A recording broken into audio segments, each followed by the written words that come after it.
tarde, boa noite. Sou Rubem Martins, presidente do FIEP Comex. Estamos começando hoje aqui um FIEP Internacional, desta vez diferente, né? Muito feliz com essa collab.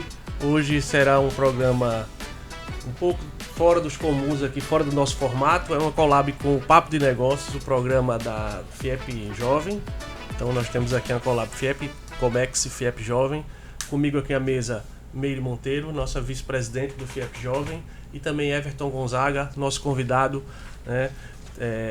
Professor em Finanças e Economia, especialista em Finanças e Economia, professor da FGV, CEO da Ecofinanças Consultoria. A gente vai bater um papo aqui sobre setor têxtil, sobre tributação, sobre internacionalização do setor têxtil, um bate-papo diferente, descontraído. Muito prazer ter vocês aqui. Meire. Eu que agradeço, a gente está aqui nessa collab, né, com o Comex, e é um prazer estar recebendo o Everton, né, meu mentor, amigo, trazê-lo para a FIEP para participar desse podcast, sem dúvida é uma grande oportunidade do segmento têxtil, olhar as oportunidades, as possibilidades de fazer negócios com o exterior. Né? E também para a gente contextualizar um pouquinho da movimentação econômica, geopolítica, que eu acho que é muito impactante para o nosso setor. É verdade. Eu primeiramente quero agradecer o convite, Meire, Rubem, estar aqui nessa casa, compartilhando um pouquinho dessa missão que é levar para o setor, para os empresários brasileiros, um pouquinho de tranquilidade, uma visão do que está acontecendo na parte econômica, tantas preocupações que afligem aí os brasileiros e os empresários, e é claro que também falar um pouquinho das perspectivas que vem pela frente. Estou muito feliz falar sobre não teorias que nós ensinamos lá para as turmas do MBA, mas também por estar conectado com um grupo muito grande de empresários no dia a dia. Lá na Ecofinanças, como você citou, Rubem, nós atendemos confecções do Brasil inteiro, de todos os polos, e sentimos ali a dor deles do dia a dia. Vai desde a questão financeira, produtiva, tecnológica, infraestrutura, enfim, acho que vai ser muito interessante essa nossa conversa hoje. Muito obrigado pelo convite. Então já vamos começar, né? Me conta o que é que você acha do nosso atual cenário político. Faça uma breve contextualização do drama geopolítico que é a indústria do vestuário têxtil no Brasil, em especial aqui em Pernambuco. Perfeito. Está passando. Primeiro, na questão nacional, quando fala de geopolítica, estamos num momento de muitas incertezas, estamos com agentes internacionais ali à flor da pele, né? Falando de cenário atual nesse momento, agora em julho de 2025, que estamos gravando esse podcast, onde China e Estados Unidos geram embates econômicos, isso também se reflete a outros países. O Brasil, nesse momento, sendo taxado por operações internacionais com os Estados Unidos. Então isso deixa todos os setores, não só da confecção, um pouco aflitos. Dentro do que eu aprendi em relação à política, a política ela deveria ser flexível, negociante, né? Aberta a ouvir todos os lados, e a gente não pode ter políticas intransigentes que possam afetar setores. Nesse momento, acho que o setor da confecção ele também é afetado diretamente, quando fala-se, por exemplo, de taxações ou deixar de taxar a entrada, a importação de produtos internacionais, pode afetar a indústria brasileira.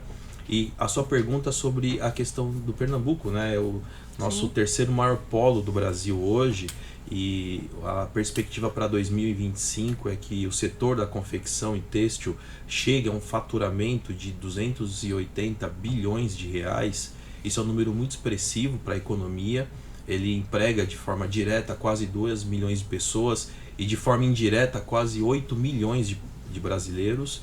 E aqui, como terceiro setor, como terceiro maior polo, claro que aí também afeta. Sim. A concorrência hoje de produtos internacionais, especificamente da China, do setor da confecção, chega aqui no Brasil com quase 40% a menos do que o preço de uma produção interna.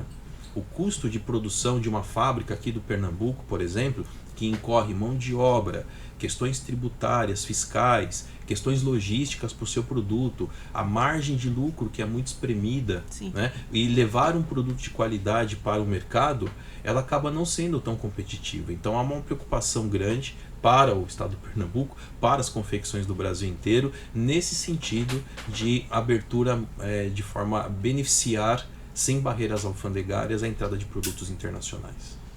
Ô Everton, tendo em vista todo esse rebuliço, essa ebulição que está tendo aí com Donald Trump taxando tudo, sem saber, a cada dia que passa, todo dia que amanhece é uma nova bomba, uma nova taxação, qual vai ser a próxima agressão tributária.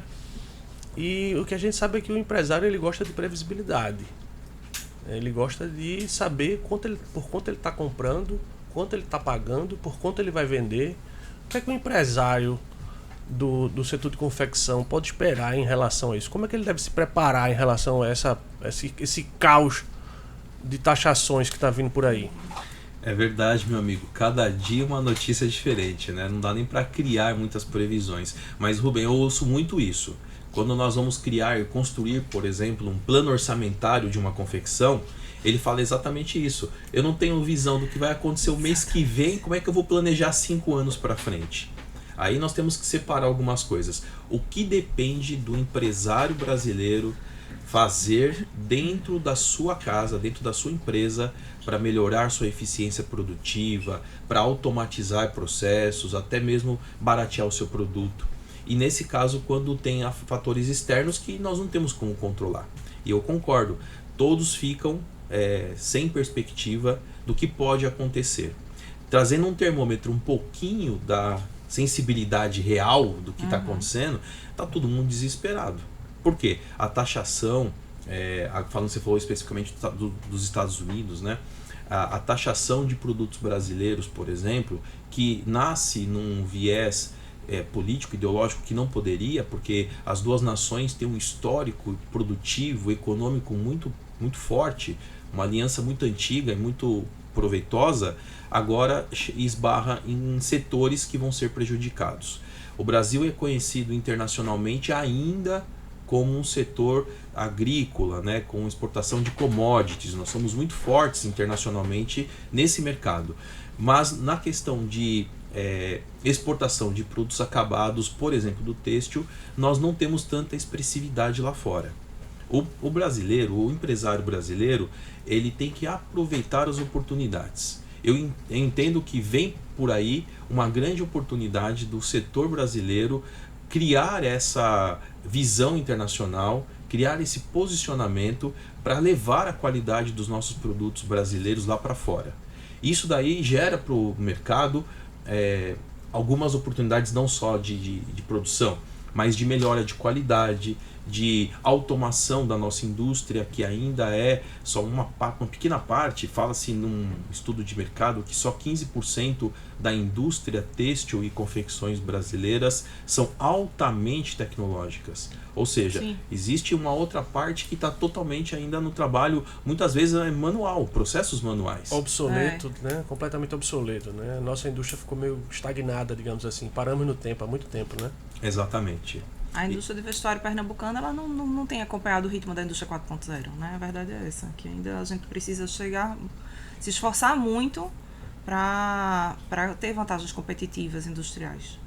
Eu lembro que a gente estava conversando há pouco tempo aqui, né, Everton, que o setor calçadista aqui de Pernambuco, nós já fomos referência mundial no setor calçadista aqui em Timbaúba, e hoje praticamente inexistente indústria de calçados como referência aqui em Pernambuco. O Everton, falando desses impactos aí, agora a gente está sofrendo novos impactos em relação ao Brasil e Estados Unidos, mas essas taxações de Trump aí em relação a todo o comércio exterior, isso não só tem afetado ao Brasil, mas indiretamente também tem afetado ao Brasil. Há tempos atrás, quando ele teve essa guerra tarifária com a China, eu penso que a China não podendo ou não querendo escoar a produção dela nos Estados Unidos, ela vai procurar escoar em outros países, em outras parcerias internacionais. O quanto isso impacta aqui o Brasil. Me dá um panorama do quão representativo é o mercado chinês aqui em confecção aqui no Brasil. Isso sim, é bastante preocupante, né? Quando fala de a entrada de produtos. Essa decisão americana nessa taxação, claro que vai impactar e vai desequilibrar uma relação econômica de vários países, principalmente de um país que é tão consumista, que não detém todas as cadeias produtivas, todas as matérias-primas. Então, eles também vão ser penalizados de uma certa forma, até talvez com questões de inflação, por escassez de produtos específicos ou a falta de entrada de produtos de commodities, por exemplo, né? Embora internamente o que eles produzem não são suficientes para o consumo interno, eles dependem ainda de uma grande parcela do mundo. Então ele está sendo muito seletivo a quais países ele vai taxar, por quanto tempo e por quais motivos. Nós estamos pagando o preço por um motivo que não existiria, né? Se nós tivéssemos aí uma flexibilidade maior nessa conversa. Com relação à taxação e à entrada desses produtos, principalmente da Ásia. O Brasil ele importa muitos químicos da Ásia, muitos equipamentos e muitos fios sintéticos. Esse conjunto de matéria-prima ou de estrutura que nós precisamos para completar aqui a nossa indústria nacional é importante. Deve haver um incentivo alfandegário para que esses produtos, maquinários e tecnologias que nós não temos venham suprir a indústria nacional e ajude as indústrias nacionais a se modernizarem, como falamos há pouco. Com relação ao produto acabado, aí entra a preocupação. Por quê? O Brasil, no ano passado, 2024, ele importou 4,7 bilhões de dólares em produtos têxteis e de vestuário, que é um volume significativo acabadas, né? Peças acabadas. Principalmente pelo advento dos portais de e-commerce que vem de lá para cá, dos marketplaces, Sim. com aquela venda disfarçada de produtos no meio dos brasileiros, ali Sim. Tem os fabricantes. A sorte é que esse volume não foi maior, porque o brasileiro ele é um pouco imediatista, né? Então ele prefere comprar um pouquinho mais caro, ou 40% mais caro, e receber na casa dele hoje ou amanhã, do que esperar 30, 60 dias para chegar um produto que custa metade do preço. Por outro lado, essa questão de taxação de importações pequenas para varejo, a famosa taxa das blusinhas, né? É uma pergunta que já estava aqui no meu radar já aqui. Isso foi uma grande medida, né? Embora é necessário. Não tão impopular para algumas camadas, mas ela foi importante, porque isso daí de certa forma é um degrau a mais que os produtos importados passariam para que aumentasse a competitividade com o valor dos produtos brasileiros. Então, muitos brasileiros deixaram de comprar com essa questão do II a 20%, aumentando então a entrada desses produtos, o preço desse produto no Brasil. Agora, duas coisas estão acontecendo. A China, com um apetite maior de trazer os produtos, de escoar essa produção, como você muito bem colocou, para países parceiros, e o Brasil, no sentido de incentivar a parceria econômica com a China, querendo derrubar a taxação. Sim. Nesse momento, então, o Congresso não deu sequência no pedido de isenção desse benefício aí dos 20% de II, benefício para nós, né? Do imposto de importação. O que segura um pouco mais. Porém, se isso daí vier a cair, o que vai acontecer é que os produtos chineses vão entrar na questão da venda direta ao consumidor com um preço extremamente agressivo, levando a produção aí do Brasil aí a uma superestocagem. Em volumes de produção, eu falei de um faturamento projetado de 280 bilhões. Isso representa mais ou menos 5,5 bilhões de peças. Qual é a consequência disso no final? O ticket médio por peça vendida do Brasil vem caindo a cada ano com essa concorrência, nessa competição desenfreada nos marketplaces. Então, hoje, nessa conta, o ticket médio equivaleria mais ou menos a R$51. Tem uma conta mágica aí do mercado que, por esse volume de peças produzidas internamente, mais as importadas, cada brasileiro consome, em média, 19 peças por ano de roupa. Essa conta não vale para minha esposa e para minhas filhas, né? Mas seria nessa conta que o consumo brasileiro está pautado e a perspectiva de crescimento deste ano em relação ao ano passado é alguma coisa perto de 1,2%, quer dizer, um crescimento muito pequeno. Mas, de novo, se a China quiser escoar os produtos dela aqui no Brasil com essa grande vantagem de competitiva de preço, com certeza pode incentivar o aumento do consumo, mas pode prejudicar ainda mais a cadeia produtiva brasileira. Ela pode fazer ações de forçar ainda mais essa venda, né? Sim. Favorecer ainda mais o fabricante dela para forçar ainda mais essa escoação. Eu lembro que há alguns anos atrás, antes quando iniciou toda essa crise do setor calçadista brasileiro, existia um determinado processo produtivo dos calçados masculinos em específico que a média mundial custava $6, aquele determinado processo na fabricação do calçado masculino de couro. No Brasil custava 8 esse processo. Na China custava 30 centavos. Então, assim, era um absurdo o gap Olha que isso. a gente tinha de competitividade, de valor de produtivo, que não tinha como competir. Ela veio aqui e ela simplesmente, como uma nuvem de gafanhotos, e tomou de conta o mercado nacional da gente de calçados, né? O problema é que com essas plataformas de e-commerce a gente está cada vez mais espremido, né? Enquanto a indústria têxtil, a gente está cada vez mais espremido porque hoje você tem a aproximação do mercado via essas plataformas. Antigamente você não tinha essa facilidade de compra. Então esse preço, por mais baixo que fosse, ele não chegava. E hoje está acessível na palma da mão, né? O percentual de crescimento para peças produzidas é maior do que o crescimento de faturamento do setor. Sim. Em percentual. O que significa é que vai espremer ainda mais esse preço, para que as indústrias nacionais fiquem competitivas. Temos duas guerras de preços acontecendo. Essa da China, que além da questão da mão de obra muito barata lá, tem também subsídios governamentais de impostos para eles exportarem. Do lado de cá do Brasil, nós temos uma cadeia ainda muito informal.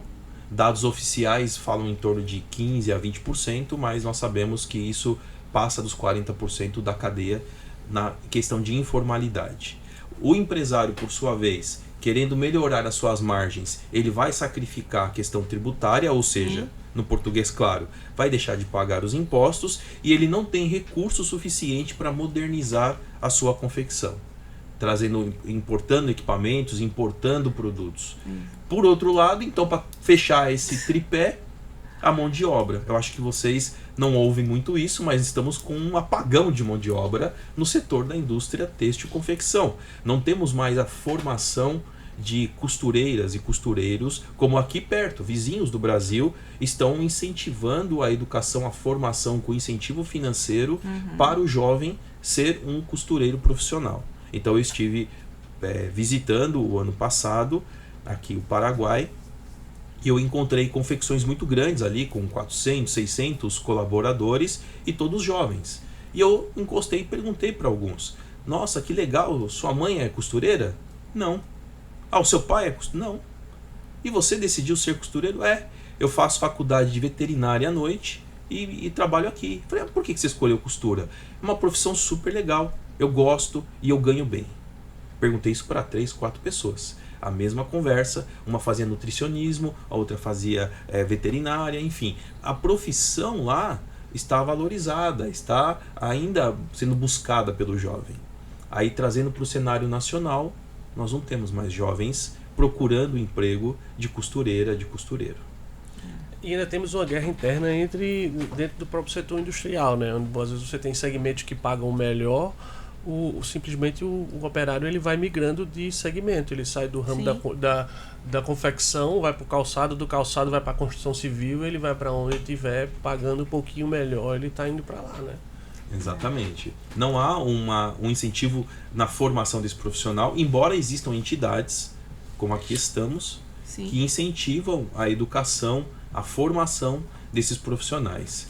Mas eu ouço dizer que houve uma perda de interesse por questão de remuneração, por questão até de benefícios sociais que acabam desestimulando a busca por este primeiro emprego ou por este emprego de baixo, de valor menor, né? O Senai, ele tem os programas de capacitação de costura, eles são muito solícitos ao nosso segmento. Quando uma indústria cria a demanda, eles prontamente já têm equipe montada, mas de fato a gente tem uma evasão nos cursos, né? Não é uma profissão que ela é valorizada, mas nós temos o suporte, né? Não é a falta de suporte, realmente é o apagão de mão de obra. Aqui, por ser polo têxtil, a gente tem cursos de capacitação em Caruaru, em Paulista, a gente consegue ter esse suporte da casa. Teve um apoio do Sebrae num polo do Rio Grande de Santa Catarina, que se juntou com algumas fábricas para poder incentivar o jovem a aprender a costurar. Sim. E assim, o número é recente, mas era assim, de 80 vagas disponíveis, tinham 20 preenchidas. Então assim, existe também, né, a disponibilidade de setores de A demanda classe, é grande. A demanda é grande. mas a procura não tem. Ô Everton, focando aqui um pouco na parte tributária, sabendo da sua especialidade, a gente sabe que a tributação ela é sempre um tema recorrente dentro da indústria, né? Tendo em vista isso tudo que você falou, tanto fazendo uma comparação aí, como você falou, tanto o próprio funcionário que não quer, ele procurar um outro tipo de função, não ser funcionário. Hoje em dia quem tem dinheiro também vale muito a pena investir em qualquer outra coisa do que não na indústria. Porque a indústria você paga muito mais imposto e você tem muito mais risco, muito mais ameaças e muito mais concorrência do que qualquer outro tipo de mercado. Então, dentro desse contexto, quais são assim os principais entraves hoje que você vê tributários dentro da indústria, né? E principalmente falando de indústrias têxteis brasileiras, né? E o que seria uma reforma ideal para impulsionar essa competitividade do setor? Perfeito. O nosso sistema tributário altamente complexo. O nosso manicômio tributário, né? O manicômio tributário, esse apelidinho cabe bem. Ele desincentiva, né? Infelizmente. Você acabou de descrever o empresário brasileiro, né? Corre risco, trabalha mais, ganha menos, a margem apertada é o empresário brasileiro. Mas falando de reforma tributária, essa complexidade, principalmente em questão a cadeia de valor, onde ICMS, PIS e COFINS, né, que trabalham ali de forma cumulativa, isso daí dentro da formação de preço de uma indústria, ela pesa por demais. A reforma tributária, com a promessa de simplificar e reduzir tributos, com a criação do IBS, CBS, aparentemente, para a questão da indústria têxtil e confecção, não será totalmente aproveitada. Nós precisamos de um tratamento diferenciado e um olhar com um carinho maior por parte do governo para esse setor, como por exemplo fazem com a construção civil. Existem particularidades, tratamentos especiais, benefícios incentivados para que essa cadeia não sofra tanto com isso que você acabou de dizer. Essa margem apertada faz com que a confecção não evolua, faz com que essa questão de padronização, modernização não aconteça e consequentemente vira um dominó, né? Uma cascata de situações. Mas não é questão só da carga tributária. A confecção, ou uma parte dessa confecção que trabalha da forma informal, deveria existir por parte do governo um incentivo não só de fiscalizar e cruzar dados de movimentação financeira e fiscal, mas também de desobstruir para que a formalização fosse benéfica para a cadeia. Sim. Com tributos menores, como nasceu lá atrás a história do Simples Nacional, que era para poder simplificar o processo e reduzir o tributo, incentivou a formalização de muitas empresas. O número de abertura de CNPJs até abril desse ano, no setor de confecção, foi de 73 mil CNPJs, confecção vestuário. Aí entra lojas, e-commerces também. O número de empresas que fecharam nesse período foi de 53 mil CNPJs. Obviamente não os 75 que abriram, mas ainda há um fechamento muito grande de empresas do mesmo setor. Eu gostaria que a reforma tributária tivesse uma pauta específica para o setor da confecção, para que nós pudéssemos, através de uma representatividade, falar das dores dessa cadeia, falar dessa questão do desejo de formalizar, porque foi muito marginalizado o setor, gerando altos riscos para o mercado, inclusive financeiro, porque a confecção ela não tem acesso muito fácil ao crédito, justamente por conta dessa informalidade e do risco que isso gera para grandes instituições financeiras. Mas, falando desse... eu estava falando do crédito e acabei falando da parte fiscal. Mas voltando na parte tributária, se tivesse um incentivo para essa formalização, melhoraria a cadeia como um todo. Sim, até porque nossa realidade, de fato, aqui no Estado, ainda é de uma informalidade muito grande. Né? Eu acho que essa é uma dor do Estado, apesar de nós termos alguns benefícios fiscais com relação ao ICMS, a carga tributária ela é elevada e é óbvio que os empresários, do pequeno ao grande, ele quer estar formal, né? Ele quer estar com tudo certo. Né? Então, quando a gente fala de planejamento tributário, diminuir a terceirização, que aqui no Estado é muito marginalizada, é o melhor dos mundos, né? Seria perfeito que a gente conseguisse fazer isso com o apoio do governo. E ainda, voltando um pouquinho na questão da importação, que pudesse aproveitar de fato esse apetite da Ásia para a gente trazer não só as peças prontas, mas a tecnologia que nós precisamos aqui. Né? Quanto mais informal, a gente percebe o quanto mais é arcaico e ultrapassado os maquinários, né? Os sistemas que a gente não tem, as indústrias que não trabalham com sensores, com contagem, né? Que por mais que a gente siga numa contramão do mercado, eu acho que a indústria do vestuário pernambucana ela é uma sobrevivente, né? Com muita raça e muito jogo de cintura. Você fala um pouco sobre essa parte do ICMS, por exemplo.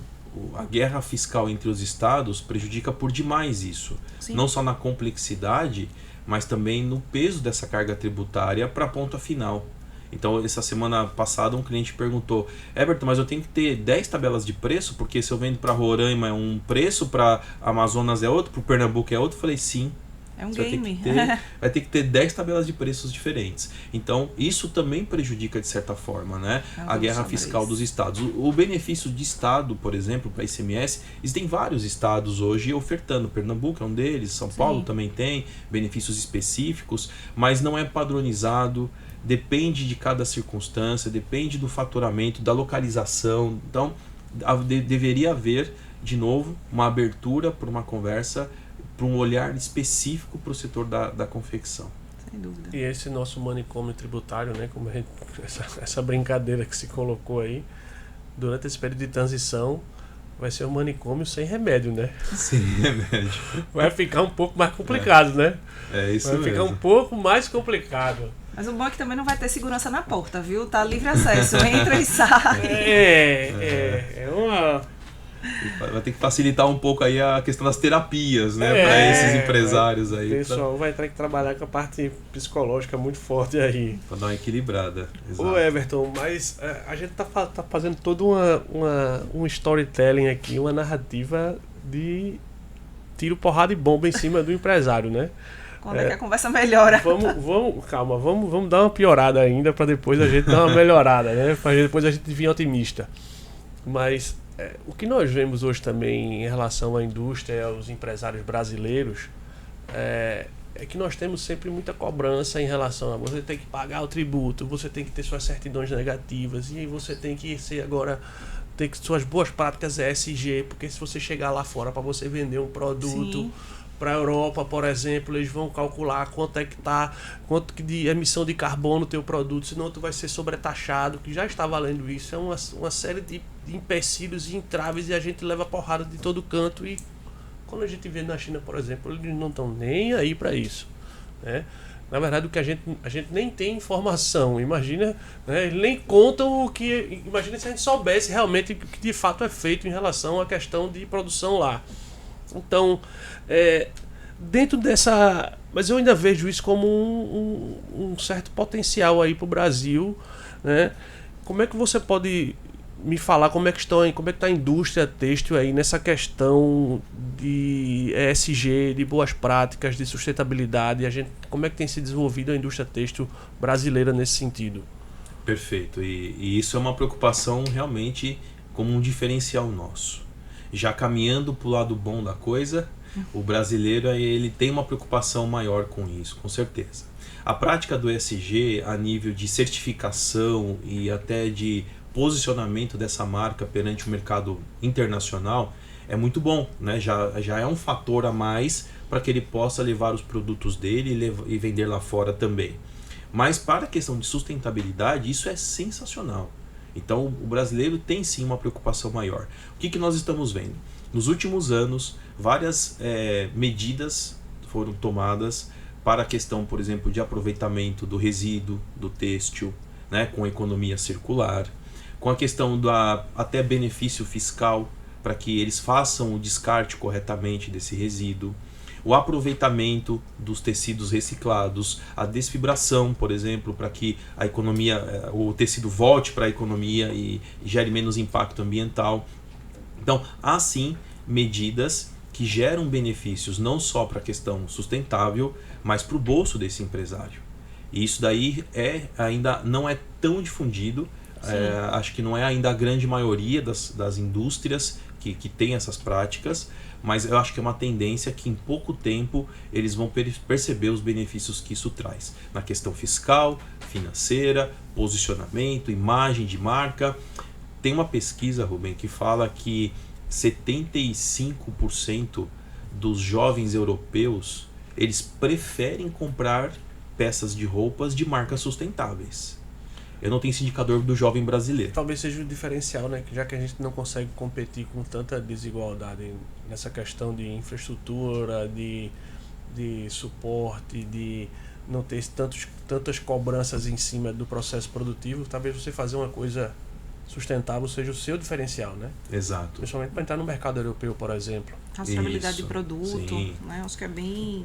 É a bola eu não da sou vez. tão barato, feito o chinês mas eu sou realmente muito mais limpo, muito mais sustentável, né? Até porque o comércio europeu, ele já está entendendo isso, né? Você tem esse movimento de alguns países da Europa já estarem sobretaxando e-commerce desses ultra fast fashion. Isso, exato. Né? A gente já tem notícia de... E a gente, apesar de a gente saber que o mercado europeu ele vive dentro de uma hipocrisia inacreditável, né? Eu lembro de uma história... aqui nós fomos para teve recentemente um encontro Brasil e Alemanha na Bahia, mas o encontro anterior tinha sido em Minas, e ele lá dando porrada no Brasil, em cima de porrada no Brasil, falando que o Brasil tinha que preservar a Amazônia, que eles queriam ver como é que estava essa questão da preservação, sendo que nossa matriz energética ela é completamente renovável, ela é um absurdo de renovável, e a Alemanha falando em questão de preservação ambiental, queimando carvão adoidado, sujou o que tinha que sujar, e agora vai falar do nosso quintal aqui, é meio complicado. Tipo assim, e eles impõem regras muito fortes, muito rígidas em relação aos produtos que vão entrar lá, e a gente tem que entrar nesse... Não tem jeito, se a gente quiser jogar esse game, a gente tem que estar dentro desse... Se não me engano, a Alemanha foi um dos países que de fato está nesse movimento de sobretaxar os ultra fast fashion, né? Alemanha, Portugal, essa turma já tá funcionando já. Eu acho que o Brasil tem uma grande oportunidade, né, por alguns traços da nossa moda que atrai muito o internacional.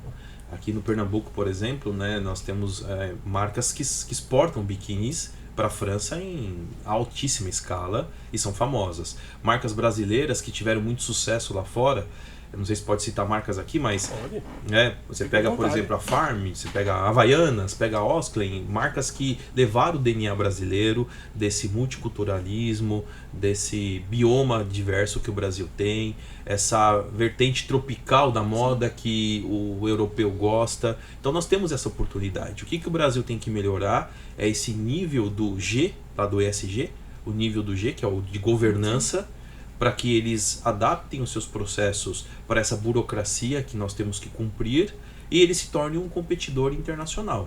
O restante nós temos de sobra. Eu acho que essas medidas a favor de uma indústria limpa, elas precisam inclusive ser mais divulgadas, né?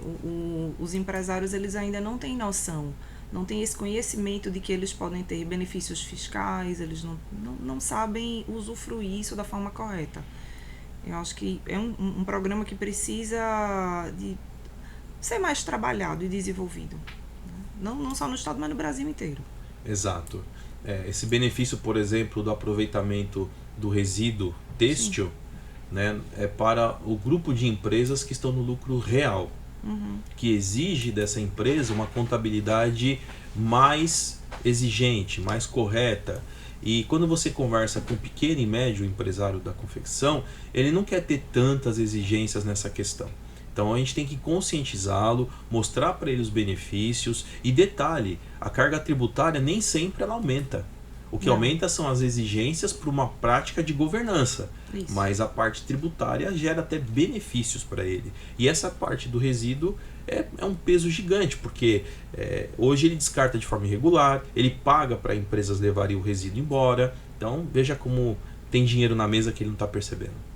E o empresário ainda não conseguiu ver a oportunidade que isso aí a Europa já tem feito, do seu descarte se tornar uma oportunidade, né, Meire? Sim. Muitos projetos de inovação, né? Mas, o Everton, quer fazer uma pergunta, Meire? Não. Eu gostei do ponto que você tocou aí, puxando desse gancho também de oportunidade, de diferencial. Você citou algumas marcas que é visível que o diferencial delas é o design. A minha família vende indústria de calçados, por isso eu sei tantos exemplos relacionados ao setor calçadista. Mas eu lembro que a Kildare foi uma das empresas que sobreviveu àquela invasão chinesa, aquele ataque chinês ao mercado calçadista, porque justamente ela fazia um sapato que era diferente de todo mundo, não dava tempo do chinês copiar. Ela lançava um sapato, quando o sapato vendia, quando o chinês vinha copiar, ela já lançava outro, já lançava outro, já lançava outro, e eram sapatos diferentes, e isso foi um diferencial de marca. Você vê isso aí como uma saída para o mercado têxtil? O brasileiro em específico, a gente tentar vender um design diferente para lá, um design mais local daqui.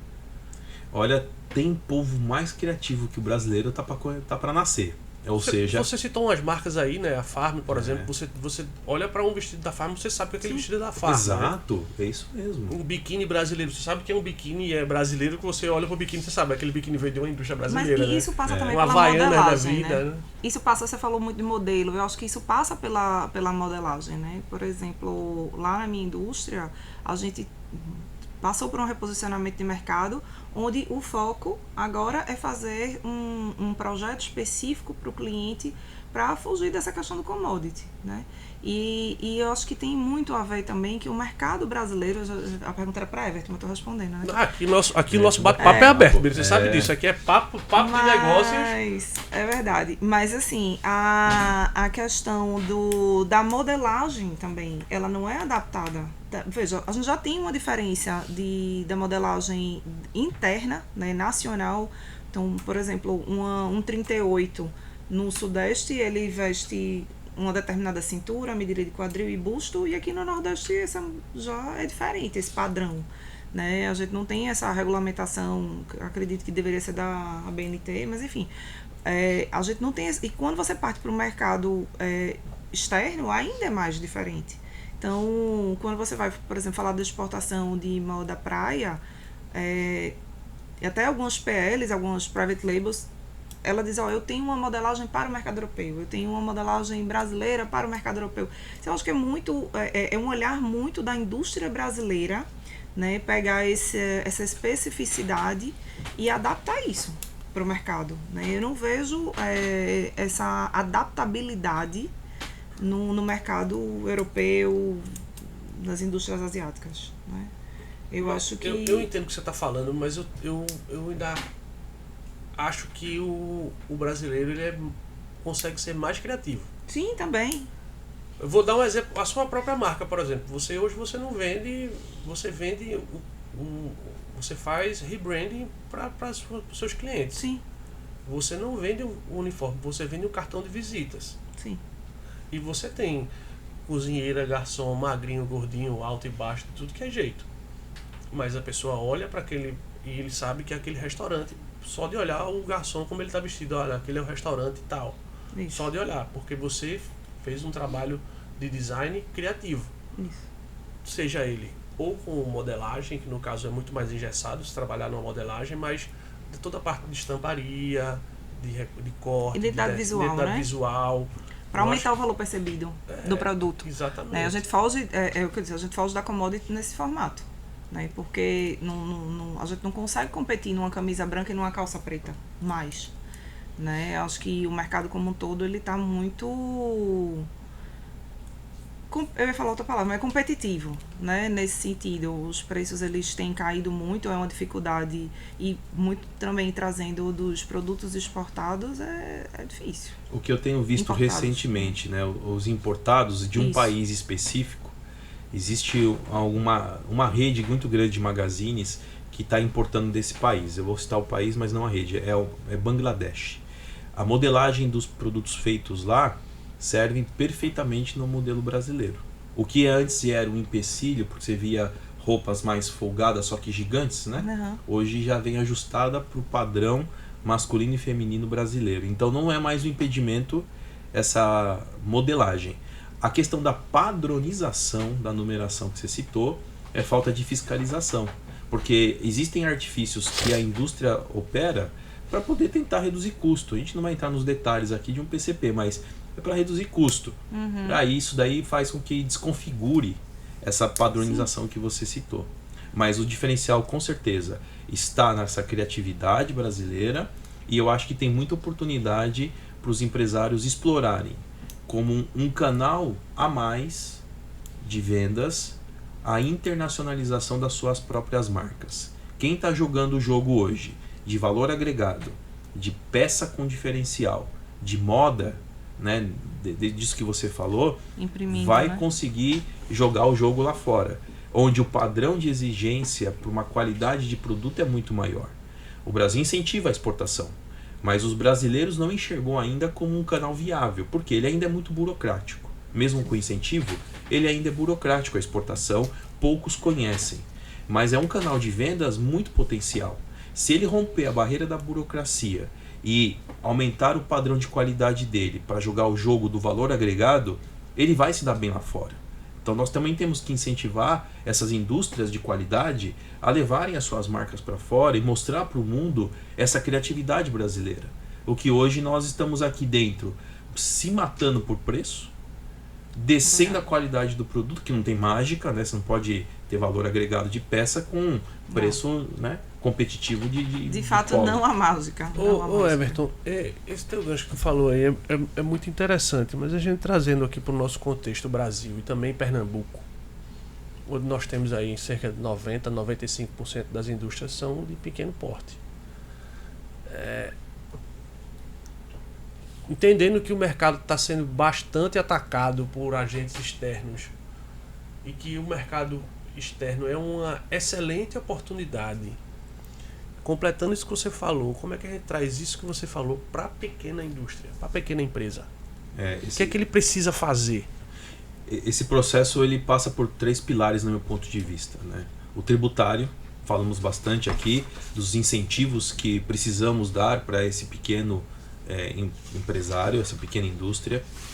O tecnológico, onde ela precisa se modernizar, automatizar alguns processos, e entender que o produto dela ela tem que sair desse lado mais de qualidade produtiva duvidosa, se é que você está me entendendo. Sim.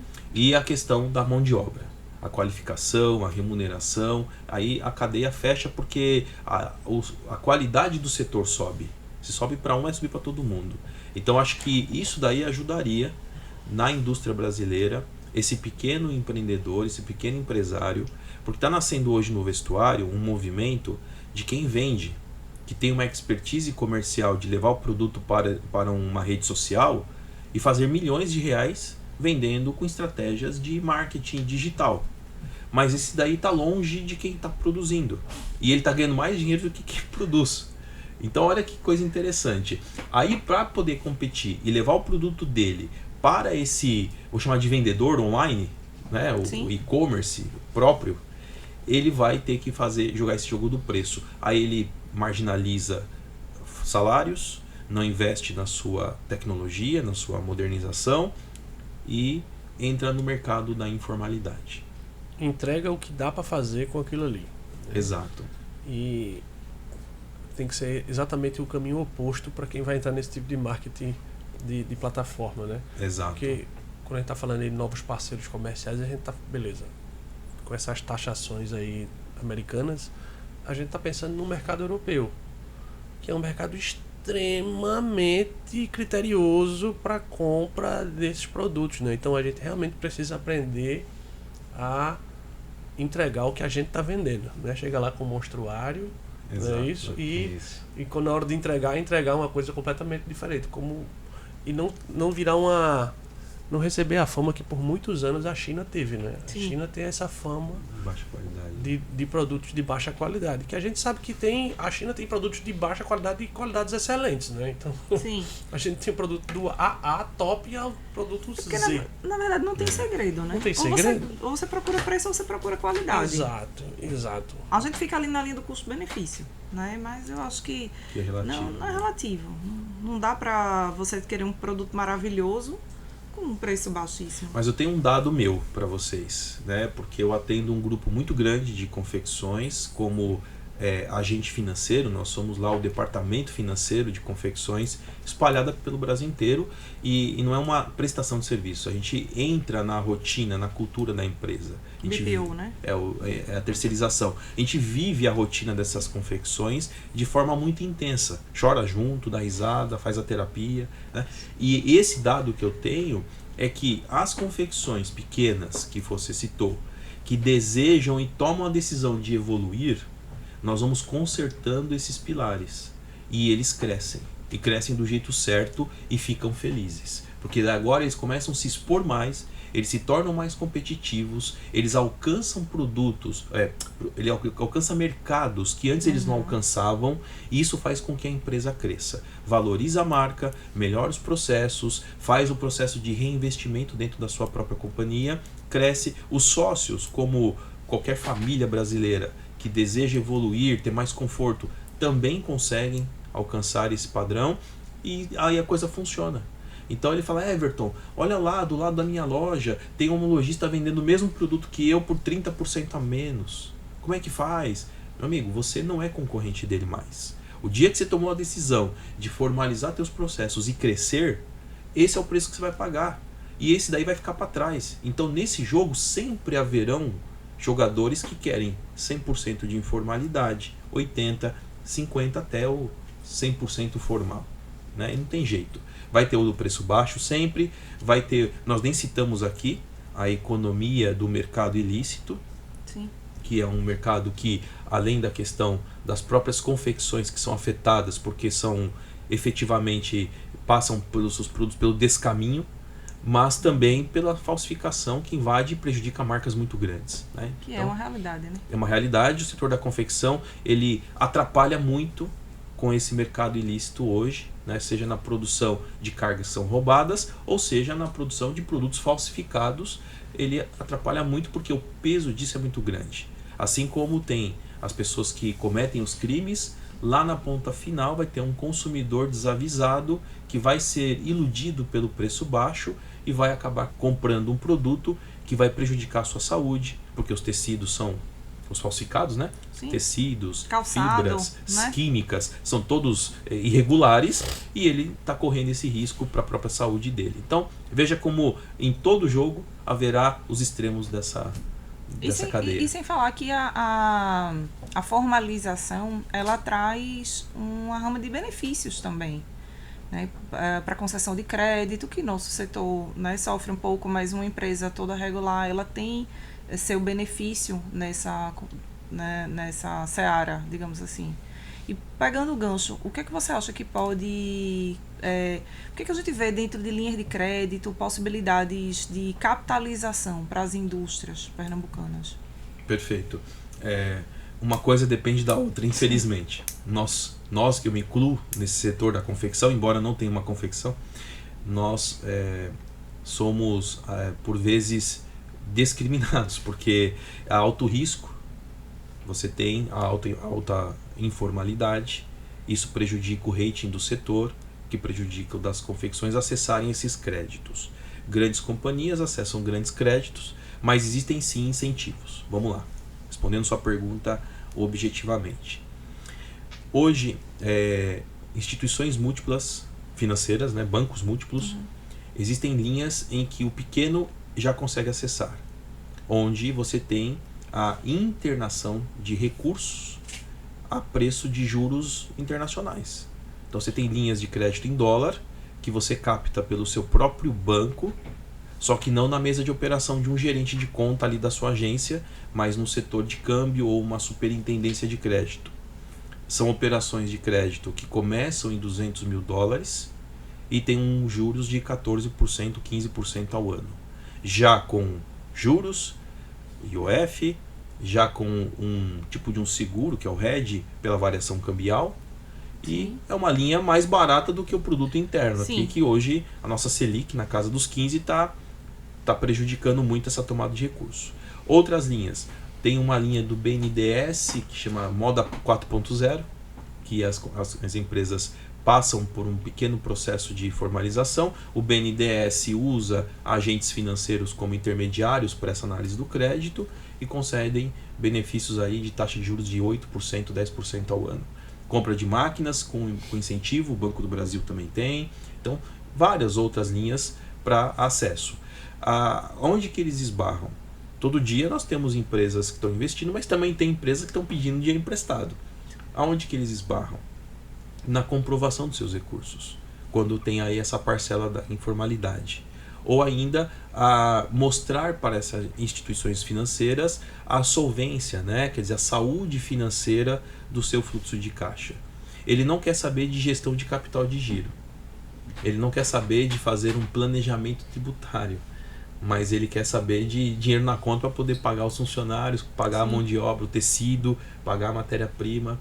Então, nós fazemos um trabalho de conscientização desses empresários para gerar a formalidade, acesso a esses créditos. E olha, eu não sou a pessoa mais indicada para incentivar crédito. Pelo contrário, eu sou a favor de incentivar um remédio interno, de uma reestruturação interna nas empresas, para que elas não precisem pegar o crédito, principalmente para capital de giro, o fluxo de caixa, né? Se for para comprar uma máquina, é melhor trabalhar com o dinheiro dos outros, esse capital de terceiros, do que você usar dinheiro próprio. Agora, não é o que acontece na maior parte das confecções pequenas e médias, que acabam trazendo esses recursos caros e jogando isso dentro do seu capital de giro, pagando juros altos, se tornando inadimplentes, tendo problemas, né? Isso. E as próprias antecipações de fluxo de caixa de rotina, né? Que a gente vê muito na confecção. Essa antecipação ela vai travando, engessando o capital da empresa até que uma hora ele fica totalmente paralisado, porque ele não consegue alavancar faturamento para gerar novas garantias e ele não consegue pagar aquela que ele tomou. Muitas empresas que tiveram altos volumes de faturamento e em um momento da sua história cresceram muito, depois não souberam administrar essa liquidez e passaram a antecipar recursos e engessaram e travaram.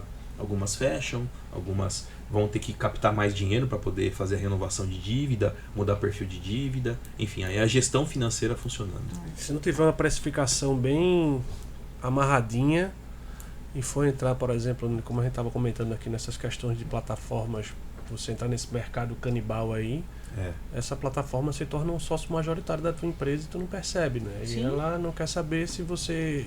Ela é um sócio, assim, ela quer a parte dela e te vira com o resto, meu amigo, né? Exato. Se não tiver com o custo bem amarradinho ali, quanto mais você vende, mais você perde, né? Até pelas questões atreladas ao Código do Consumidor, né? Que a gente tem dos entraves de venda com devolução. Frete por conta da fábrica. Todo o ônus é por conta do empresário, né? A plataforma só ganha os seus 20%, 18%, 25% ali. É muita coisa pra gente rever, viu? Acho que você tocou na cereja do bolo. Hoje é o assunto que mais me chamam na internet, nas redes sociais, para me perguntar é formação de preço. Né? Eu não vou falar sobre pricing aqui na teoria, mas na prática eu descobri que existe um jeito de fazer preço na confecção, que é o preço do empresário. Cada um faz de um jeito, cada um tem uma matemática maluca e eles não respeitam alguns critérios técnicos, né? Por exemplo, custeios. O tecido vezes 2, o tecido vezes 3. Esses markup maluco aí, né? Mas não é assim. A formação de preço eu citaria hoje como um dos pontos principais para uma pequena e média confecção que quer dar certo. Revisitar os seus preços e não se mentir. Não fazer de conta que está colocando custos ali, ou não atualizar a sua matriz de custeio periodicamente, pelo menos a cada 2 meses. Ele coloca o preço lá de mão de obra e vai revisitar aquela rúbrica daqui 3 anos. Já foi embora aquele custo e ele não está nem percebendo. A empresa para de ter lucratividade, para de ganhar dinheiro e ele não sabe por quê. Uma das torneiras que tem que ser fechada é a da formação de preço correta. Custeio que ele nem sabe escolher, Rubem. Se é custeio variável, se é por absorção, porque ele não entende volumes de venda. E volume define qual método de custeio adequado para cada confecção. Cada um tem uma forma diferente. Então, tem que ter um raio-x nessa parte também, para que ela tenha aí um respiro melhor. Né? Às vezes não entende nem o próprio processo, né? Quanto é que está custando o processo produtivo dele? Ele não sabe mensurar, não sabe calcular aquilo ali. Exatamente. Mas,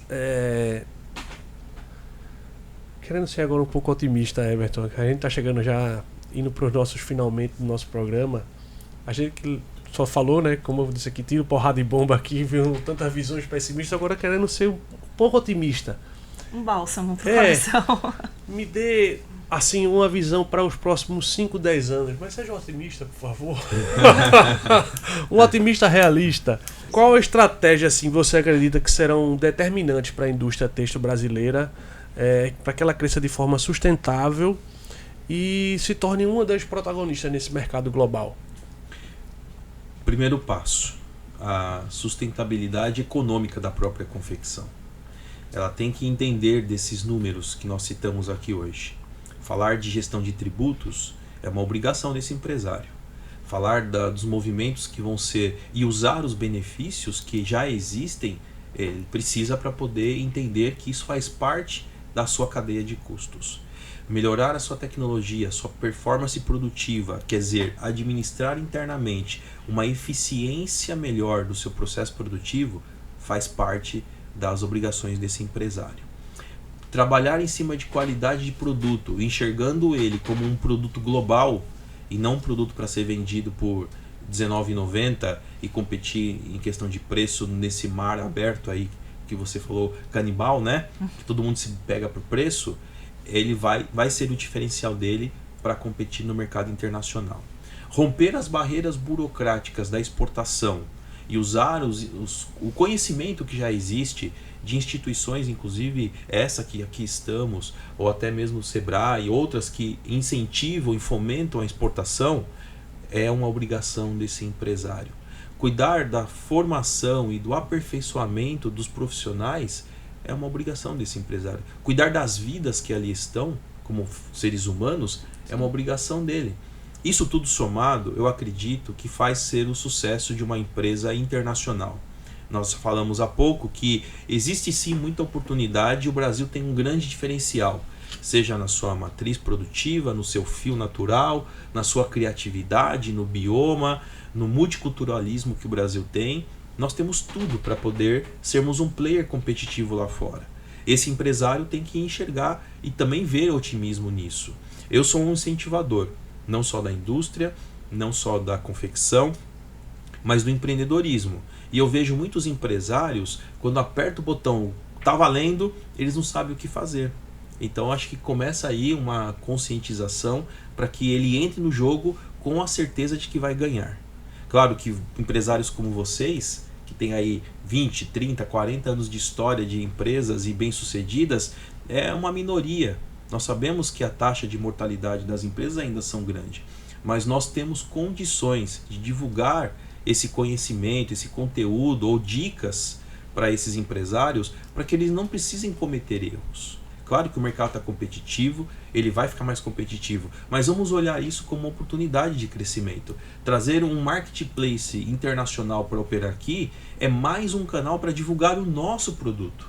E aí ele pode vir ofertar menos, mas se o brasileiro tiver a consciência de que eu quero um produto de qualidade e não só de preço baixo, eu acho que o jogo vira. Aí entra várias outras áreas, né? A parte da sustentabilidade, a parte da governança, o ESG puro, né? Para finalizar. Eu finalizaria dizendo para o empresário que, independente desta crise ou das próximas, nós já passamos por muitas crises políticas, econômicas, e o empreendedor raiz é aquele que é resiliente e ele sobrevive a essas crises. Por quê? Ele está de olho no mercado, porque dependemos do mercado, mas principalmente ele está de olho da porta para dentro da sua casa, da sua empresa, e cuidando disso para que, quando ele tem uma liquidez, um fluxo de caixa melhor, um processo mais enxuto, ele passa por crises e até cresce em momentos de crises. Não dizem que tem alguns momentos que alguns estão chorando, outros estão vendendo lenço, que possamos ser esses que vendem os lenços para aqueles que choram. Então, independente da crise, nós vamos superar isso, vamos passar por isso mais uma vez e vamos seguir em frente. Eu gostaria de complementar o que você falou aí e dizer que, inclusive, os exemplos de industriais do setor têxtil que eu conheço são muito abertos ao associativismo. Muitas vezes a dor de um é a mesma dor do outro, eles juntos chegam numa solução e compartilham problemas e compartilham soluções, e o associativismo sempre leva mais longe, sempre leva você, a sua indústria e o seu setor mais longe. Eu já vou finalizar aqui. Eu gostaria de dizer a todos que industriais e empresários que têm interesse em fazer comércio exterior, que aqui dentro da Federação das Indústrias nós temos o Centro Internacional de Negócios, a Rede Sim, aqui, que está de portas abertas para resolver e ajudar vocês com qualquer demanda em relação ao comércio exterior. E eu gostaria que vocês dessem as suas palavras finais. Agora, primeiro, Meire aqui, que ela vai falar um pouco dela. Se quiser deixar também suas redes sociais, Meire. E desde já agradecer também aqui a Everton. Foi um prazer ter recebido aqui no nosso programa. E é isso. Você falou de associativismo, então deixa eu fazer a minha bandeira aqui também, falar do FIEP Jovem, que é o nosso comitê, nosso conselho temático, onde a gente recebe as jovens lideranças do Estado, jovens industriais, né, num clima muito orgânico, muito espontâneo, onde a gente é a porta de entrada da casa, onde nós recepcionamos esses empresários e fazemos uma sinergia de mentalidades empreendedoras e, de fato, com muita colaboração, né? Então a gente faz amigos, faz negócios, então convido vocês a conhecerem o FIEP Jovem. E a bandeira de vocês é a minha, porque incentivar esse empreendedor a terem mais resultados, a terem sucesso, a terem conhecimento, a facilitar a vida dele, seja num processo de exportação ou até mesmo acesso para início ao seu processo empreendedor, é a minha missão também. Não só pelo nosso ecossistema, que também vai de encontro com o associativismo para poder juntar essa cadeia e deixá-la mais forte, mas também para prestar serviço, seja na área contábil, financeira, fiscal, tributária. Lá em São Paulo operamos, atendemos o Brasil inteiro. Então, nas redes sociais, Everton Gonzaga, com 2 T's e com W, mas é fácil de achar por conta de ser a Finanças para Confecção. Finanças para Confecção vai me achar lá, e eu quero também agradecer mais uma vez aqui por estar com vocês, por esse bate-papo. Espero ter colaborado aí com a cadeia da audiência de vocês, e contem comigo. Muito obrigado a todos e até a próxima.